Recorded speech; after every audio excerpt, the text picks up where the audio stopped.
Y ahora seguimos con noticias internacionales, con Ayelén Oliva concretamente, porque quedan algunos minutos todavía para cerrar este domingo de elecciones en Perú. Aye, ¿cómo estás? ¿Cómo estás, Gaby? Si estoy acá es porque tenemos elecciones en algún país de América Latina y en este caso en dos países. Tenemos elecciones en México, que después vamos a hablar de ello, y también elecciones en Perú. Y esta fue una instancia electoral donde se define quién será el próximo presidente o presidenta de los peruanos y peruanas. Recordemos que tenemos dos candidatos totalmente antagónicos. Ahí, digamos, tenemos dos extremos, una elección completamente polarizada y abierta. ¿Por qué digo abierta?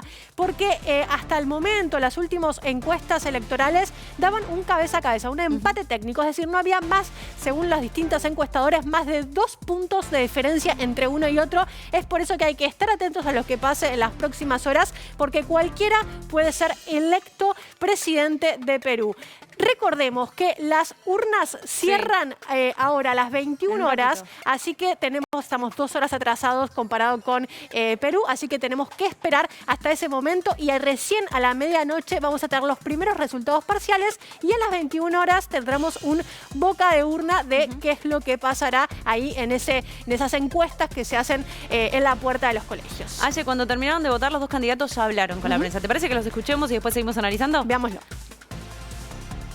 Sabemos que esta jornada han habido incidentes. Esperamos que los organismos electorales tomen cartas en el asunto. Y si hubiese sanciones que hacer, pues que lo hagan como corresponde. Yo estoy pidiendo también a los personeros de nuestro partido que se mantengan muy atentos. Quiero terminar estas palabras felicitando a los adultos mayores, a los abuelitos y abuelitas. Es muy emocionante ver que ellos, sin tener la obligación de acudir a un centro de votación, lo están haciendo. Ellos son los verdaderos héroes de esta jornada. Los abuelitos son los héroes del bicentenario. A ellos mi profunda gratitud, porque sabemos que lo hacen pensando en sus hijos y en sus nietos, en defensa de la democracia y las libertades.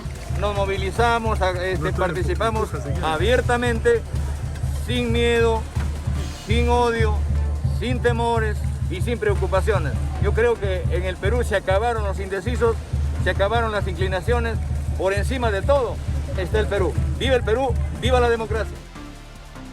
Keiko Fujimori votó hace unas 2 horas aproximadamente desde la capital de Perú, desde Lima, mientras Pedro Castillo lo hizo desde la zona de la sierra y dijo que desde ahí va a esperar los resultados. Cuando hablábamos de la polarización política, de los proyectos políticos también tan distintos, mencionábamos eso, que uno representa también a las áreas rurales, a los sectores justamente más alejados de la capital, mientras Keiko Fujimori representa a Lima, ¿no? Los sectores más urbanos. Otra de las diferencias también centrales, hay que pasar en limpio esto, uno es un candidato típicamente de izquierda, una izquierda tradicional, más conservadora en materia de, por ejemplo, cuestiones como género, cuestiones sociales, y la otra candidata, Keiko Fujimori, es un corte conservador, una derecha también tradicional, pero una derecha popular, porque también llega a aquellos sectores populares en Perú, a los estratos más bajos de Perú. Otra de las diferencias también centrales, para marcar solo alguna de ellas, es el tema que ella es, Keiko Fujimori es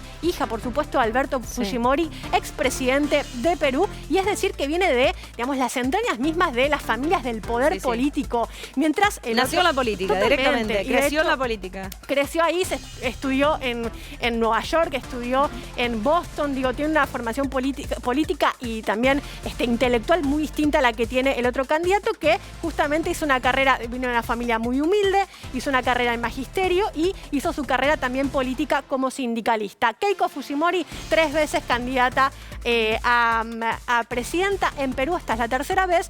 El otro candidato, Castillo, es la 1ª vez y de hecho no esperaba realmente llegar a esta instancia, que fue una gran sorpresa que nos dejó esa primera vuelta electoral. Por supuesto que vamos a seguir hablando de Perú en un minuto nada más, en un ratito, y también de México. Nos prometés que vamos a estar hablando de México, ahora tenemos que hacer una pausa. Enseguida venimos con Ayelén Oliva y por supuesto que seguimos hablando